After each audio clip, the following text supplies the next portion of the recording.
আপনার ধরেন এখন পুলিশে নিয়ে যাইতেছে, আপনার সাথে 2 জন পুলিশ আছে।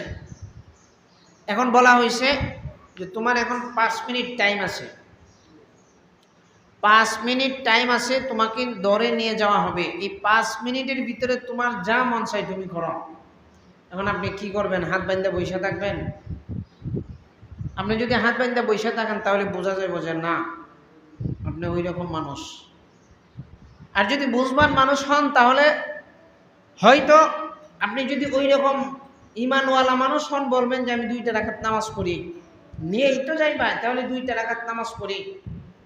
আর যদি আপনি ওই সময়ের মধ্যে পরিবারের কোনো জিনিস অনুধাবন করেন যে পরিবারে জানানো দরকার, আমি যে চলে যাইতেছি, আমার পরিবারের একটা কল দেই যে আমার পুলিশে নিয়ে যাইতেছে, তখন আপনি হয়তো আপনার পরিবারকে জানাবেন। কিন্তু আপনি তো আর তখন বইসা থাকবেন না, কারণ এই সময়টা আপনার কাছে গুরুত্বপূর্ণ।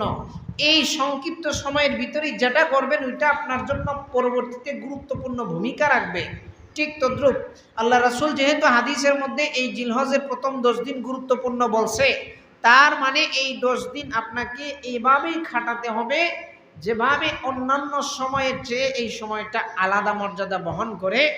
আর যদি এই সময়ের মধ্যেও আগে যেভাবে জিন্দেগি খাটাইছেন, আগে যেভাবে সময় নষ্ট করছেন, এখনও যদি করেন তাহলে বোঝা যাবে এই পৃথিবীর মধ্যে আপনার মতো ভোক্তা কোনো মানুষ হইতে পারে না। এখন কি করবেন? এই 10টা দিন যেহেতু গুরুত্বপূর্ণ, তার মানে এই 10টা দিন আমলের দিক দিয়ে আমাদেরকে আগাইতে হবে বেশি, আমলের দিক দিয়ে আগাইতে হবে বেশি। এখন কোন সেই আমলটা করবেন? আমলের ক্ষেত্রে তো মূল বিষয় হইল ফরজ আগে আদায় করবেন। ফরজের উপরে যদি সুন্নতকে নফলে আপনি প্রাধান্য দেন তাহলে হবে না।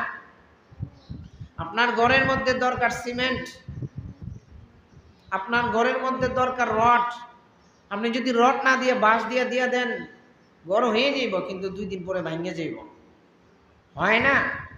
অনেক সময় দেখবেন সরকারি অনেক প্রজেক্টের মধ্যে রডের বদলা বাঁশ দিয়ে দিছে, দেখা যায়, কিন্তু কাজ তো হইতেছে। 1 সপ্তাহ পরে দেখবেন অটোমেটিক উঠতে যাইতেছে, ভাঙ্গিয়া পড়ে যাইতেছে। কেন? ওইটার মধ্যে প্রয়োজন হচ্ছে রড, এইখানে বাঁশ দিলে চলবে না। ঠিক তদ্রুপ আপনার এই 10 দিন হইল গুরুত্বপূর্ণ। এই 10 দিনের মধ্যে আপনি যদি অবহেলা করেন তাহলে আপনার চলবে না। এই 10 দিন আল্লাহর কাছে গুরুত্বপূর্ণ, অতএব আপনাকে এই 10টা দিন এভাবেই খাটাতে হবে যেভাবে কাটাইলে আল্লাহ পাক আপনার প্রতি খুশি হয়। এখন ইবাদতের ক্ষেত্রে কি করবেন? ফরজটা ঠিক রাখবেন, তারপরে সুন্নত ঠিক রাখবেন। এর পরবর্তীতে আপনি নফল হিসেবে যা পড়তে পারেন বোনাস পাইবেন।